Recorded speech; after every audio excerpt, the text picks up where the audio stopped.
Picture yourself in a tiny Hungarian village in 1590, standing at the edge of a dirt road, clutching a letter that feels heavier than it should. Your hands tremble as you trace the wax seal. Stamped with the crest of the Báthory family, one of the most powerful dynasties in the land. You're a peasant girl, barely 16, and this letter says you've been chosen to serve at Cactus Castle, the home of Countess Elizabeth Báthory, a woman who dines with kings, commands armies, and holds the kind of power that makes the world bend. Your parents are beside themselves. Your mother crying tears of joy. Your father boasting to the neighbors about your bright future. You're not just a nobody anymore. You're stepping into a fairy tale, or so it seems. Welcome to WTF History, where we peel back the layers of the past to reveal the darkest truths. And today, we're diving into the blood-soaked story of Elizabeth Báthory, the Blood Countess. This isn't just a tale of murder. It's a nightmare that unfolded in plain sight. And trust me, you're not ready for what's coming. You arrive at Cactus Castle, and it's like nothing you've ever seen. The fortress looms on its mountain perch, its stone walls stretching toward the sky like they're daring the heavens to challenge them.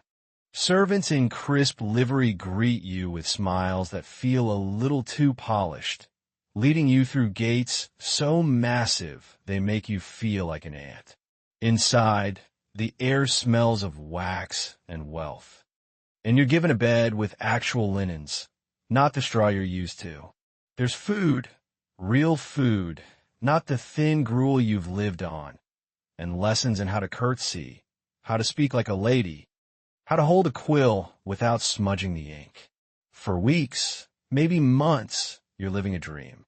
You write letters home, telling your family about the fine clothes, the warm meals, the Countess herself, who glides through the halls like a queen from storybook.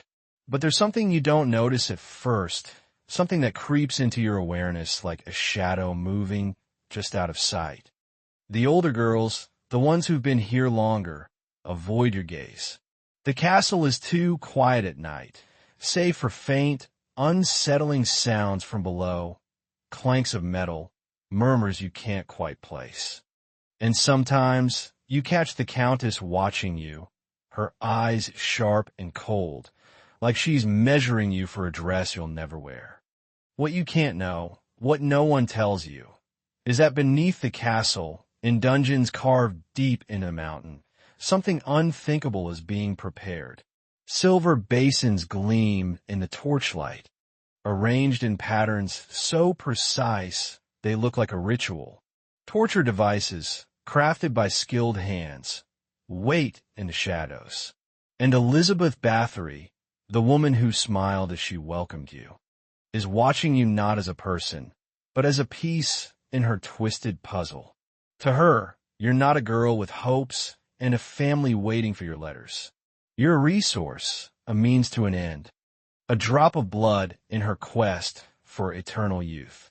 This is the story of how one woman turned a castle into a slaughterhouse, how she lured over 600 girls through those gates and ensured not one ever left. And it all starts with her bloodline, a cursed, tangled web that set the stage for a monster. Elizabeth Báthory was born in 1560 into a family that was the very definition of power. The Báthorys weren't just rich, they were untouchable, owning land that stretched as far as the eye could see, with castles that made villages look like specks of dust. They were the kind of people who could make kings nervous, and they knew it. But that power came with a price. One paid in blood long before Elizabeth started spilling it. To keep their wealth and influence pure, the Báthorys did what many noble families did. They married their cousins over and over. For centuries, their family tree wasn't a tree at all. It was a knot, a genetic mess that churned out madness as often as it did money. Inbreeding wasn't just a quirky tradition. It was a gamble with nature, and the Báthorys lost big. Elizabeth's uncle, Istvan, was a military genius who could outmaneuver entire armies. but he also tortured prisoners for fun, laughing as they begged for mercy. Her brother, Gabor, had rages so violent it took a team of servants to pin him down. Her sister, Clara, spoke to voices no one else could hear, lost in a world we'd now call schizophrenia. Elizabeth, though, seemed different. Born at Nyarbator Castle, she was the golden child, beautiful, brilliant, fluent in Latin, German, and Hungarian. She could play the harpsichord like it was an extension of her soul and charm anyone with a smile. But beneath that perfect surface, something was wrong. She wasn't cursed by witches or demons, but by something far more real, a genetic predisposition to mental illness, sharpened by a childhood that taught her cruelty was power. Picture her as a girl, watching her father's soldiers punish rebellious peasants by sewing them into the bellies of dying horses. Most kids would be scarred for life. Elizabeth? She was fascinated. She learned that peasants were toys for nobles to play with, that suffering was a tool, and that her blood made her above the law. At 15, she was married to Ferenc Nadasdy, a warlord called the Black Knight for his brutal efficiency. This wasn't love. It was a merger, two powerful families joining forces to dominate Hungary. Ferenc was always away, fighting Turks or crushing uprisings, leaving Elizabeth alone in Cactus Castle, a fortress so isolated it felt like the world had forgotten it. That loneliness was like a poison, seeping into her mind. Imagine wandering through hundreds of empty rooms, your footsteps echoing off stone walls, with only terrified servants for company. No friends, no equals. Just Elizabeth and her thoughts, spiraling in the silence. Court records from the time mention servant girls vanishing, written off as runaways or accidents, but we know now those were her first steps into darkness. She wasn't just bored. Something in her blood, in her genes, was waking up, and it was ravenous. The legend says it crystallized in a single moment, though historians debate if it happened exactly this way. Picture Elizabeth, now in her 30s, striking a maid in a fit of rage, maybe for spilling wine or moving too slowly. Blood splashes across her face, and when she looks in the mirror, she sees something impossible. Her skin looks smoother, younger, almost glowing. Blood, she whispers. The blood of youth is the key to immortality, whether that moment was real or not. It marked a turning point. From then on, Elizabeth Báthory was obsessed, and her obsession would turn her castle into a graveyard. Her killing wasn't random or sloppy. It was a science, twisted and meticulous. She started small, cutting servant girls and collecting their blood in silver basins, then bathing her face in it, convinced she could see the wrinkles fade. Each success fed her delusion, like a drug she couldn't quit. She didn't work alone, either. She recruited a team, Dorothea Senes called Dorko, Ilona Joe, Catalin Benecki, and Janos Ujeri, servants who either believed in her madness or were too scared to say no. Together, they turned Cactus into a factory of death, experimenting with ways to keep victims alive longer, to extract more blood, to make the process efficient. They studied which ages produced the best blood, which cuts bled the most without killing too quickly. This wasn't chaos, it was a system, a machine built on the bodies of girls who thought they were getting a better life. What made Elizabeth's crimes so horrifying wasn't just the body count. It was how she got away with it for so long. She didn't hide in the shadows like some common killer. She used her name, her wealth, her power to create a trap that ran like clockwork for 2 decades. Her agents, dressed in fine clothes and carrying letters sealed with the Báthory crest, went to villages across Hungary, offering a deal no peasant family could refuse. They promised education, noble manners, a chance to marry into wealth, a ticket out of poverty. For parents scraping by, this wasn't just an offer, it was a miracle. They didn't just agree, they competed to have their daughters chosen, packing their bags with pride and sending them off with prayers. When those girls arrived at Countess, the illusion held. They were given beds, food, lessons, treated like they were on their way to becoming ladies. But it was all a lie, a velvet glove hiding a blade. The older girls would vanish, sent off for advanced training and never seen again. Strange sounds echoed from the dungeons, screams, maybe, or the clank of metal. The Countess would appear in the dormitories, her eyes lingering too long, her hands brushing against a girl's cheek as she muttered about purity. By the time the girls realized the truth, it was too late. The castle was a fortress, its walls a cage, its servants loyal to a monster. When Ference died in 1604, Elizabeth's last restraint was gone. No husband to question the missing servants, no one to rein her in. She ramped up her operation, turning Countess into a slaughterhouse. Her agents scoured villages, targeting girls who were young, but not too young, from families desperate, but not powerful. The girls arrived grateful, trusting, dressed in their best clothes, carrying their families' hopes. Elizabeth played the benevolent noble, while sharpening her tools below. She wasn't just killing, she was harvesting, treating human lives like ingredients in her quest for youth. Her journals, later found by investigators, read like a scientist's notes, detailing blood types, victim ages, even the effects of her treatments.